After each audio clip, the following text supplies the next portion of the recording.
Рахмат, Улан Бердібаевич, урматтуу Алмаз Тимурбекович, азыр эле кесиптешим Бактияр Алиевич айтып кетти эле. Бул долбоор боюнча өзүңүз билесиз, сиздер менен чогуу 2023 жылы барганбыз. Ошол Кожо Ишкен дарыясына, туурабы? Ошол жерде сиздер өзүңүздөр көрсөтүп, анан биз сунуш берип, долбоорго 10 миллион бөлүндү эле, канча бөлүндү эле ошондо проект долбооруна?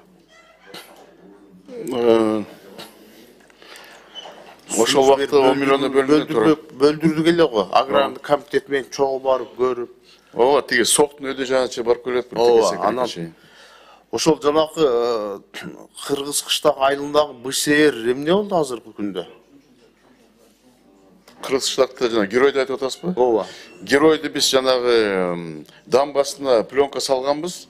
Бул жанагы реконструкцияда. Анан кийин азыр балдар айтып атат, жана дносуна кичине суу агып атыптыр. Ошо быйылкыга биз жанагы райондун бюджетине 8 миллион, бизден 6,5 миллион каралып атат, дносунда салып салайлы деп атат. Ошо менен бүтөт. Жакшы экен, ал жерде суу абдан тартыштыкты өзүңүз билесиз. Анан Бүргөндинский магистральный каналды ошол эртелетиш керек, эртерээк бүтүрүп ошол жерде баягы кунарсыз жерлерди баарын өздөштүрүш керек да. Баягы Кадамжай районуна бир топ жакшы шарттар түзүлүп калат эле. Андан тышкары Исхак Полоткандагы жана Баяман Батыр базарынын жанындагы БСР кандай болуп атат? Ошого да барганбыз, көргөнбүз. Тамашаны айтып атасызбы? Жок, тамашады болуп атат. Ага рахмат, ал жакшы иш кетип атат ал жерде. Исхак Полоткан айыл аймагында Кадамжайдан түшкөндө барбадык беле БСРдин ордучу? Кандыбы?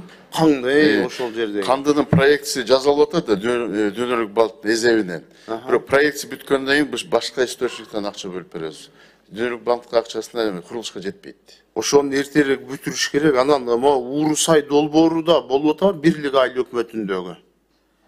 Билесиз да, биз барып ошол жерде багмандардын бир чоң жакшы бир проекттер менен барып, багбандар күнүнө арналган бир жакшы долбоорду презентация кылып сүйлөшпөдүк беле? Бактияр Кечүүч ошол жерде сөз берип, анан долбоорлор башталды деп айтты эле да, Уурусайдагы. Уурусай проектирование быйыл кирди. Акчаны районго бөлүп беребиз.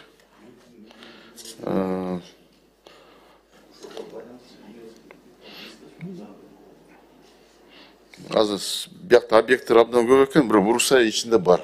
Макул, анан албетте аталган мыйзам долбоорун колдойбуз. Нарын облусундагы айылдарды таза суу менен камсыз кылыш бул учурдун талабы. Бүт эле республика боюнча бүт айылдарды таза суу менен камсыз кылыш керек. Анан бизде Баткен областында өзүңүз билесиз, суу тартыш, жай жок, жерлер тартыш. Анан 1 гектар сугат жерди сугарганга канча төлөйт азыркы учурда? Кандай бир сиздерден тескеме чыккан дейт, баасы төлөй турган акча көтөрүлгөн дейт. Ошон боюнча кичине маалымат берип койсоңуз.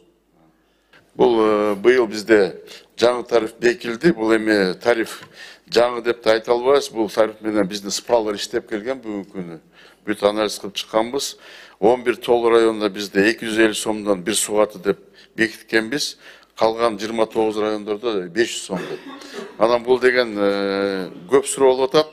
Мисалы, күрүчтүкүн биз чек койдук 7000 сом 1 гектарына деп. Анткени жалал абадта да көтөрүлгөн, ошо 7-8 миң төлөйбүз, ошону калтырып бериле деп. Биз ошону чектеп атабыз, жана оросительный норма деп коет. Анан биз карап чыгабыз, эми кээ бир жерлерде таштак жерлерге дагы оросительный нормасын азайтабыз. Жок, ошол таштак жерлерге бир баасы абдан көп экен да. Мына Кадамжай районунда өзүңүз билесиз. Бир гектар жерди сугарайын десе, бир жумалап бүтөт. Ошол Кадамжай районун карап коюңуз, Баткен районун карап коюңуз, Лейлек районунда карап коюш керек. Эми жер кыртышына карап, ушул боюнча анализ чыгарып, мына дыйкандарга бир шарт түзүп беришибиз керек. Жерлер аябай начар да, өзүңүз жакшы билесиз. Туурабы? Баткен областында бир жакшы жерлер аз да, бүт эле таштак жерлер.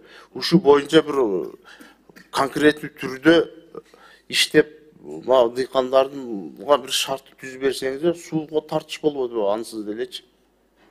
Биз бүт службаларга жана Бактыреевич айтып кетти, аграрный комитетте бүт службаларга тапшырма бердик, дыйкандар нааразы кылбагыла.